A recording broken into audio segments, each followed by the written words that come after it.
Genesis chapter 50.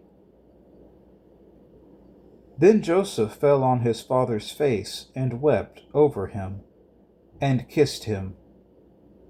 And Joseph commanded his servants, the physicians, to embalm his father.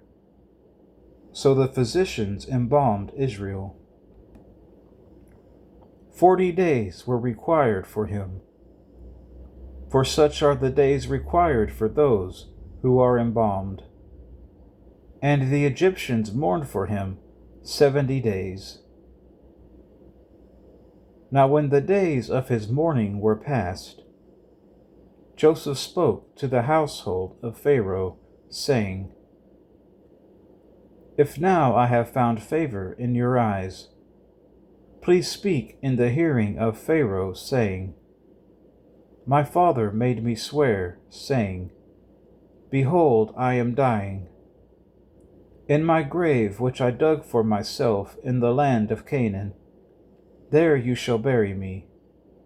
Now therefore, please let me go up and bury my father, and I will come back. And Pharaoh said, Go up and bury your father, as he made you swear. So Joseph went up to bury his father, and with him went up all the servants of Pharaoh, the elders of his house, and all the elders of the land of Egypt, as well as all the house of Joseph, his brothers, and his father's house. Only their little ones, their flocks, and their herds they left in the land of Goshen. And there went up with him both chariots and horsemen, and it was a very great gathering. Then they came to the threshing floor of Atad, which is beyond the Jordan, and they mourned there with a great and very solemn lamentation. He observed 7 days of mourning for his father. And when the inhabitants of the land, the Canaanites, saw the mourning at the threshing floor of Atad, they said, This is a deep mourning of the Egyptians.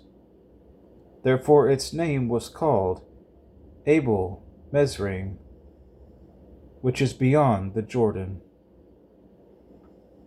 So his sons did for him, just as he had commanded them. For his sons carried him to the land of Canaan, and buried him in the cave of the field of Machpelah before Mamre, which Abraham bought with the field from Ephron the Hittite as property for a burial place.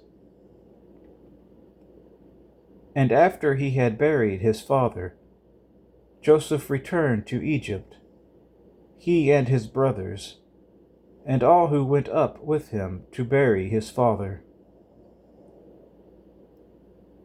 When Joseph's brothers saw that their father was dead, they said, Perhaps Joseph will hate us, and may actually repay us for all the evil which we did to him.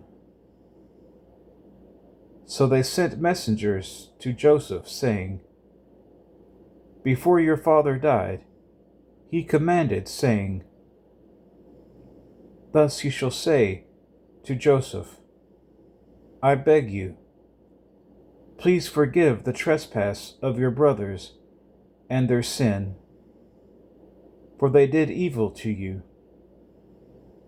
Now please forgive the trespass of the servants of the God of your father. And Joseph wept when they spoke to him. Then his brothers also went and fell down before his face, and they said, Behold, we are your servants.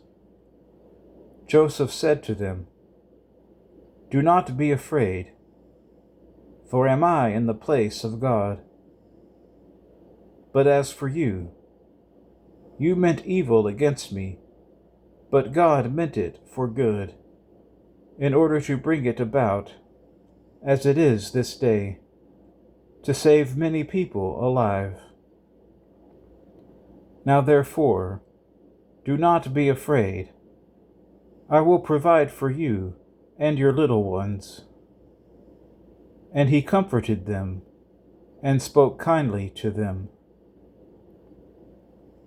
So Joseph dwelt in Egypt, he and his father's household.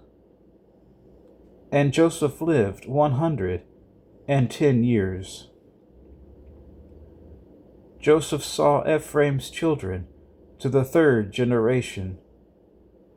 The children of Machir, the son of Manasseh, were also brought up on Joseph's knees. And Joseph said to his brethren, I am dying, but God will surely visit you and bring you out of this land to the land of which he swore to Abraham, to Isaac, and to Jacob. Then Joseph took an oath from the children of Israel, saying, God will surely visit you, and you shall carry up my bones from here. So Joseph died, being 110 years old, and they embalmed him, and he was put in a coffin in Egypt.